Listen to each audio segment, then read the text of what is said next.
โทษดีเราไม่ใช่แค่ชิมบังอะไรเลยคือเราไม่ให้เดินก็แค่ได้ยกโทษดี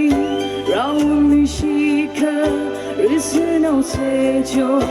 อาจจะยกโทษดีเมื่อก็好了一些可可爱是他的一你命运一个做了错对他了看好谁个做了错对他了看好谁命运的一个他个就曾碰的个整个海头哦个希望我怕你恋爱嘅感觉还热阿就恶痛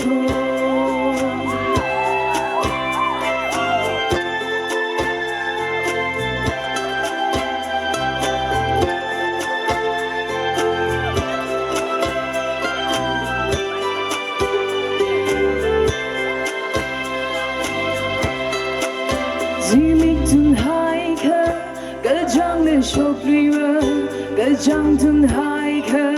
สิ่งวันราลีหาบางเงชิกไปก็ชุนเงยาท่าเดอีลีวิชงซาก็ได้เงเสขาวเธอนิ่งบงรักษาอาดงก็ชีดาอดทนด้วยดานาพุ่งพาดงราลีอีบังเชฟเลเดลิสัมพังคาบาอีบังเชฟมาเลเดลิสัมพังคาบา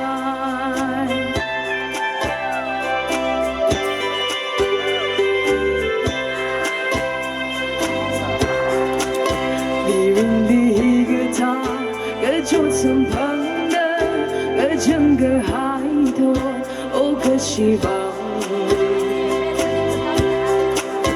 我个听另外个感觉还热อาจจะอดทนคือเราไม่ให้เดินก็แค่ได้ยกโทษดีเราไม่ใช่แค่ชิมบัง